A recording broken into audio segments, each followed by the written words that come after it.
परमेश्वरार्पणमस्तु ब्रह्मज्ञादेवताभ्यो नमः सर्वे जनाः सुखिनो भवन्तु 10 నిమిషాలు కేటాయించండి ఇంకా 10 నిమిషాలు దూరంగా ఉండండి అరుదేవన్న స్వాహ దేవన్న స్వాహ దేవ ప్రసవరాశివాహే వందే కేశవాదోనాభ్యో నమః సుప్రీతనోనా బ్రహ్మో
మండలంలో జరిగే కొండమింద రాయుడు గారి బ్రహ్మోత్సవాలు చాలా అంగరంగ వైభవంగా జరిగే పరిస్థితిని మనం ఈరోజు చూస్తూ ఉన్నాము. ఎన్నడూ లేని విధంగా ఈరోజు మెరుగైన వసతులను కూడా ఈరోజు ఏర్పాట్లు చేసి భద్రత ఏర్పాట్లు చేసి ఈరోజు దాదాపు మునుపటి కంటే ఎక్కువగా ఈరోజు భక్తులను ఈరోజు మనం దర్శించుకునే పరిస్థితిని చూస్తూ ఉన్నాం. ఆ ఏడుకొండల వాడు కొండమీద రాయుడు గారి ఆశీస్సులు ప్రజలపైన ఉండాలని ప్రతి ఒక్కరూ కూడా కుటుంబ సభ్యులు సంతోషంగా ఆయురారోగ్యాలతో ఉండాలని ఈరోజు కుటుంబ సమేతంగా అలాగే వెంకట నరసానాయుడు గారు, కేశవరెడ్డి గారు, రామలింగారెడ్డి గారు, ఇతర కూటమి నాయకులమంతా కూడా ఈరోజు ఇక్కడ వచ్చి రథాన్ని ఈరోజు పూజించుకొని రథోత్సవాన్ని కూడా మొదలుపెట్టి ఈరోజు ముందుకెళ్ళే పరిస్థితి చూస్తున్నాం. అలాగే సాయంత్రము మనము గతంలో కూడా పోయిన సంవత్సరం కూడా తెలియజేశాము. అరుణాచలం తర్వాత బుగ్గర సముద్రం మండలంలోనే కొండమింద రాయుడు దగ్గర అఖండ దీపాన్ని మనము పోయిన సంవత్సరం వెలిగించాము. దాని ఆనవాయితీగా ఈ సంవత్సరం కూడా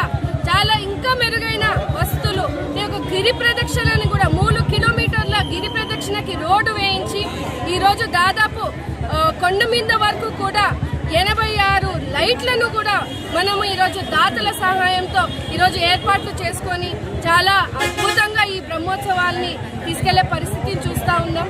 కూటమి ప్రభుత్వం ఎప్పుడు కూడా దేవాలయాల అభివృద్ధి కోసం ఒక పర్యాటక క్షేత్రంలాగా ఈరోజు ఈ బ్రహ్మోత్సవాలని కొండమీద రాయుడిని ఈరోజు ఆ దేవుణ్ణి పూజించే పరిస్థితిని మనం ఈరోజు చూస్తున్నాం. చాలా చాలా అదృష్టంగా భావిస్తూ ఉన్నాం. ఆనవాయితీగా మా ఇంటి దేవుడు కొండమీద రాయుడు గారు బండారు కుటుంబం నుంచి కూడా మేము పట్టు వస్త్రాలని మొన్న సమర్పించి ఈరోజు అద్భుతమైన పూజ చేసుకొని ప్రజలందరూ కూడా సుఖ సంతోషాలతో ఉండాలని మంచి ఏర్పాట్లు.